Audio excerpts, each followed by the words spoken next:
Okay, right, I think that's set up now. Okay, thank you for tuning in.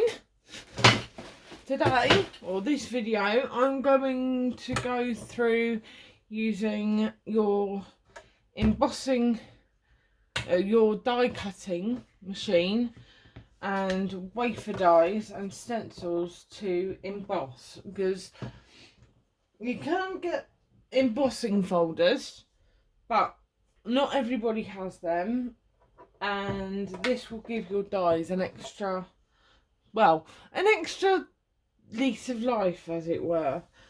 Right, first thing I'm going to do is run through the tools. You will need, first of all, your die cutting machine. A manual one will be sufficient, but if you've got an electronic one, that'll do too. You'll need your base plate platform. You'll need your cutting plate. Doesn't matter if it's a bit manky, it really doesn't matter.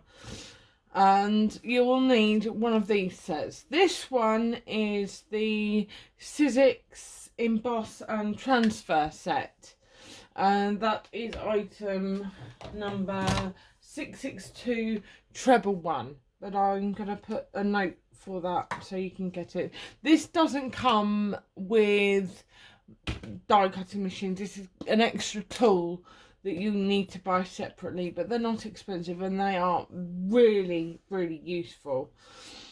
Okay, so first thing I'm going to do is, with the lighter paper, I'm going to use a stencil to emboss, and I'll show you the sandwich first on a nice light piece of paper. So let's use this bit, shall we? Right, you want to get your paper. Well, it does help if I've got my scissors somewhere. Get your paper.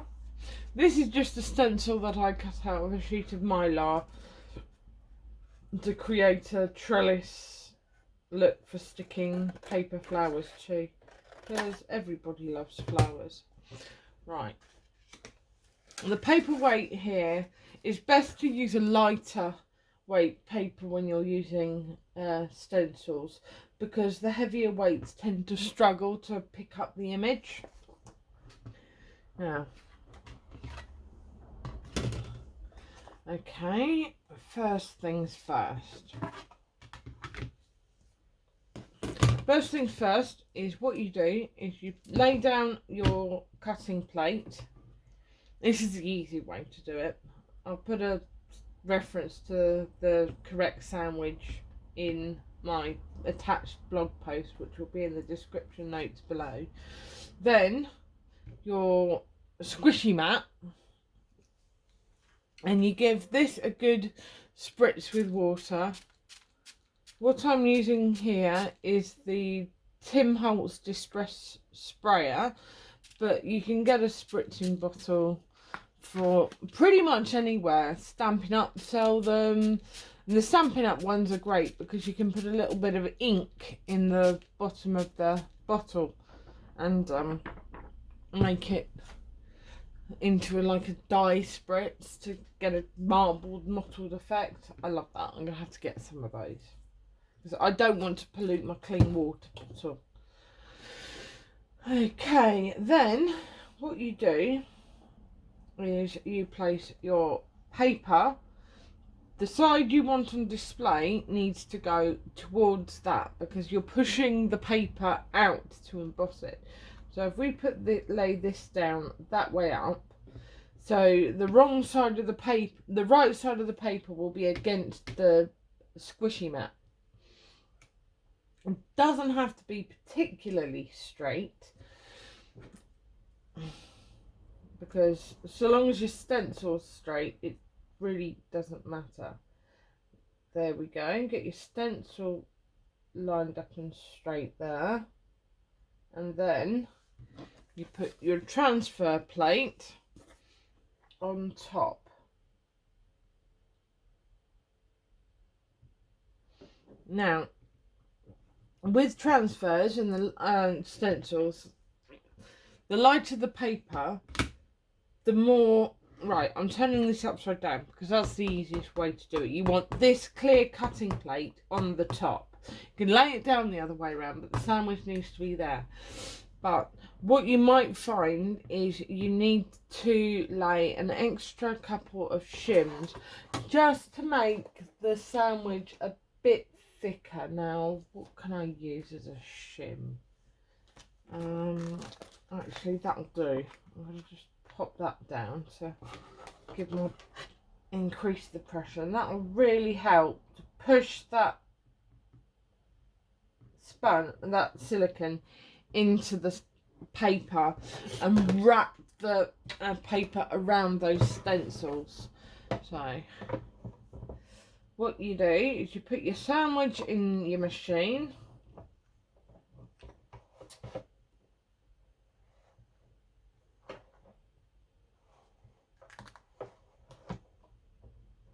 Okay, like so, and then just roll it through ever so slowly. It's not a rush job. Slowly, slowly, catchy monkey. Now, you'll notice that the squishy mat comes out the back. Don't worry about that. It's supposed to, because that shows that you've got enough pressure pushing down on that paper to pick up the impression of the stencil.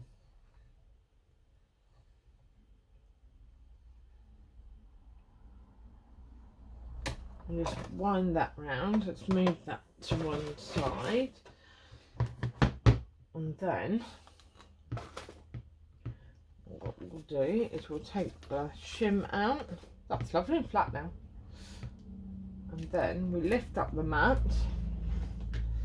and you have a wonderfully embossed piece of paper that can be used for a background, a mat. It's lovely. Don't worry about that bit, because that you can cut out later or stick something over it.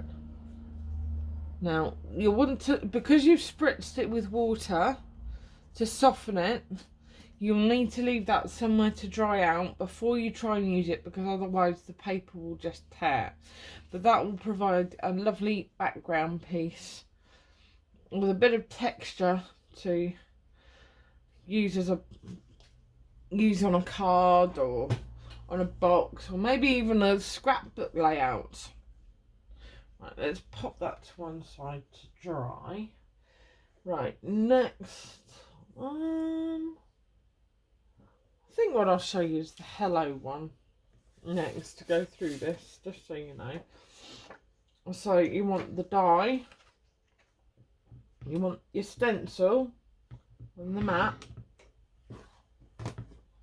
What did I do with that plate? There it is. Right, so we'll go through this again. Cutting plate, squishy mat. Oh, cutting plate, shim, squishy mat, because we're using a stencil again. Right. Okie dokie. Then what you want is the stencil. I want that way round, because remember we want to push the paper through there. So is that right? I always get confused. No, you want that the right way up, because it's pushing the paper up through the thing. So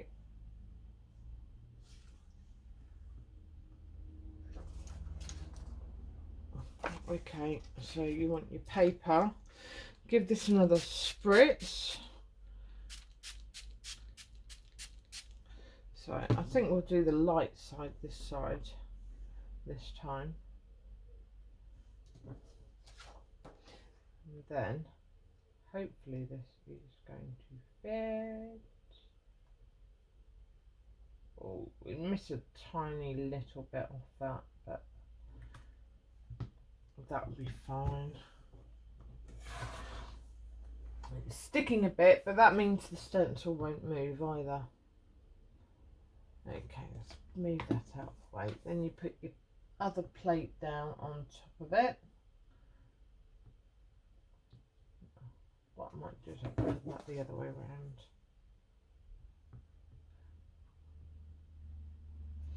Okay, and you turn your sandwich back over, put it on the base plate like so, and slowly run it through your machine. Oh, come on.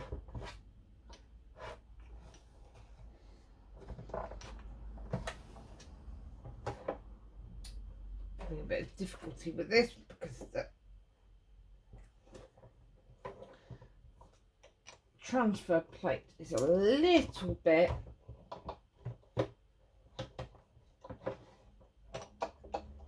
wide, longer than my base platform, and that means actually getting it to actually getting it to grab and seeing where it's in the right place. It's a bit tricky.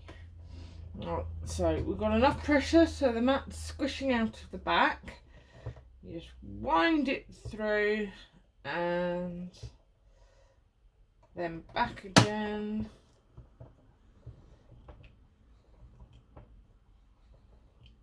Slowly, slowly. There we go. Right, now we can take the sandwich apart. So it's a bit easier next time. There we go. Then we've got the mat. And take the stencil off and pop it there. Take that one. And then we've got the hello embossed across the piece of paper, and it's still damp, so the paper's going to be soft, but once that dries, that will be tough enough to stick down and play with. So yeah, you can use stencils to emboss onto paper. Right, should we go on to using some dies now, I think. Right, with embossing with dies, I found that the weight of the paper you use does matter. And now, this weight and this weight, you want at least a 230 weight cardstock for embossing with detailed stencils. 300 is best because the paper will be strong enough to hold those fine details without tearing. These, the 230 to 250 weight, is better because for open dies, because it's not there are no fine details. It's not going to stress the paper out quite as badly. Right, I'm just going to demonstrate. What one shall I use? Let's do an open one first. I think. Oh yeah, let's do the mermaid. I'll demonstrate them next to each other on the same piece of paper, just so that you can see. Trim that down a bit,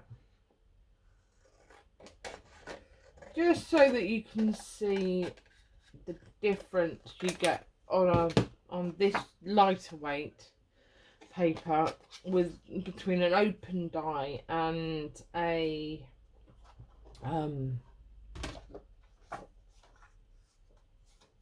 detailed intricate die.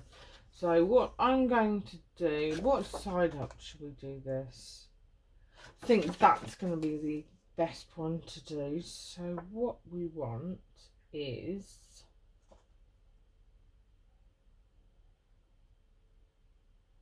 okay, yeah.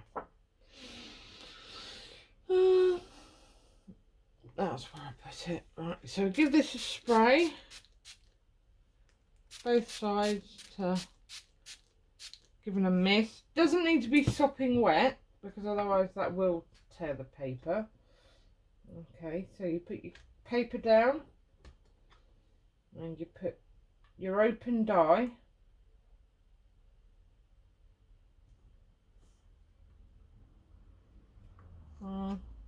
No, I think I'll do it that way around just to demonstrate it, because this is going to be the debossed side.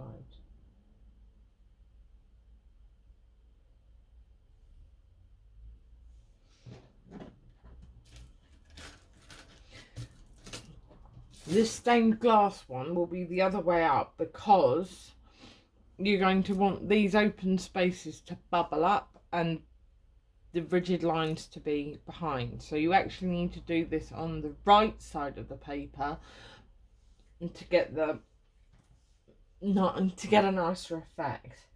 So if I do that one, and then let's have a look at what else have I got in the way of detailed die. That one. Then you'll see the difference you get between a detailed die and an open die.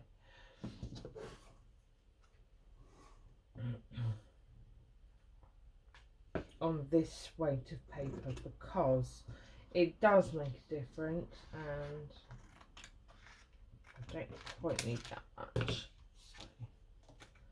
Right, so that's been spritzed and it's drying out, so I'm going to have to hurry up a bit with this. So I'm going to pop that there, like so. And I'm going to put that way up. And flip it over.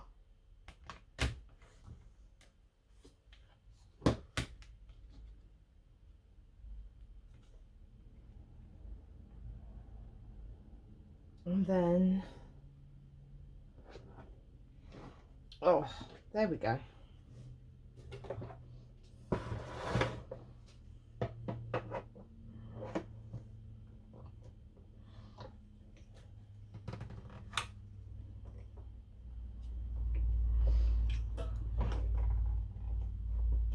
The shims will help, but you don't need to. It really does depend on the thickness of your silicone mat, because I think the Spellbinder's silicone mat is slightly thicker than the Sizzix one. So just bear in mind, you don't want to force anything through your die cutting machine, because you'll actually break the rollers. You need a bit of pressure and a tiny bit of resistance, but nothing that's going to make it start creaking, because that is not a good idea. Okay.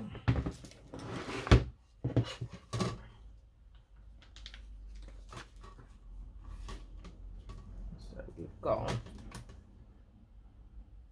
now if you see here on this one, because of the fine detail and the strength of the paper, you've actually got tearing around where the die pressed through the paper. See those holes? Yeah. You don't want the tearing, because you're trying to emboss an image, not cut. And that, I mean, it could look okay depending on the effect you're getting, but you get a much nicer effect with the open die, because you've got a nice clean embossed image with no tearing and no cracking. So with this weight paper, which is the 230 and the 250, you need to really consider the dies you're using. Now for a detailed die, I get a much better effect with this on the cream paper. So I'm just going to show you the difference that makes. Let me put that to one side, because I can use her later on. I'll quite easily cut around that bit of thing. I'm sure someone will like a stripy mermaid card. Right, what shall we do with the 250? Let's put the shim back. Put card base. Okay. think I've got... What did I do with that frame? I know where it is. Now this comes out really, really well on a piece of... If I can find the right one. You might recognise this one as the dye I used to foil with in the last video I did. So what we'll do is we'll use this to make a lovely embossed frame mat. Remember, you want the wrong side, this is going to be the wrong side out, so this will push the image of this dye through the paper. So let's see if we can get this nice and straight. That bottom edge is a bit on the squonk. So what I'm going to do is I'm going to move it up a bit and cut that excess off. I can always straighten that out later, and I can use that bit for a sentiment. So remember, you spritz your paper. The heavier weight cardstock may need a bit more spritzing than the lighter weights because there's more density to get through it. There's more to soften, as it were. So what you do is you place your paper in there and get your wafer dye nice and central, because you don't really want to have to put this through the trimmer once you've embossed it, because it will squash it. Okie dokie. So, and then put your transfer plate and then flip your sandwich over. I've got my shim, I've got my embossing mat. Move my frame cover out of the way. This won't take very long at all. Oh dear. I thought this video would take longer. Never mind. You don't want to listen to me rabbiting on for hours and hours. You want to go and play.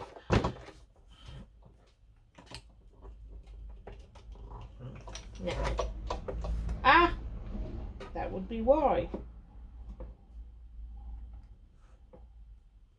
Let's see.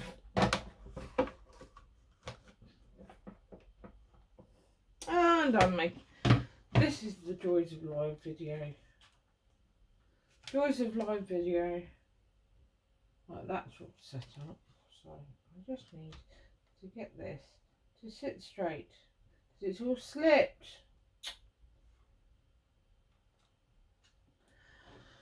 There we go. Let's try again and get this through the machine. Because you don't want me to go rabbiting on forever. Right, okay. Okay, let's get that all lined up to the edge of your platform, and then start. It will go through. I know it will go through. It went through a minute ago. So why is it not going through now? There we go. There we go. I know you'll notice that the paper starts to, as the sandwich gets thicker, it'll be harder to get through. Now, to avoid warping your cutting plates, I will recommend that you, if you haven't used one of these machines before, that you swap. See, that's gone curved. Next time I use that, I'll have to use it that way up, and that will straighten the curve out. Because otherwise your plates will warp. They always warp. There's nothing you can do, but that's how to put it right. Right. You guys are going to love this. This is pretty. Right. There you go. You get a nice embossed filigree frame to mat onto a card. There's a tiny bit of tearing there, but nothing that a paper flower or a sentiment can't cover up. So you get very little cracking and warping on this paper because it's good and thick. Isn't that pretty? I love that. Right, and I think that just about covers what I need to do here. So thank you for tuning in. I have linked a blog post in the description so that you can see the different results you get with lighter weight papers, and it's all there just so I'm not rabbiting on for hours. And hopefully you'll have lots to show me. Looking forward to it, and you'll be able to link through my Facebook page and everything as well, and feel free to post on my artist community page, which I'll also link in the description box. So if you like this video, please give it a thumbs up because it helps to get visibility out. Give it a share, you know, more the merrier, and I look forward to seeing what you guys create.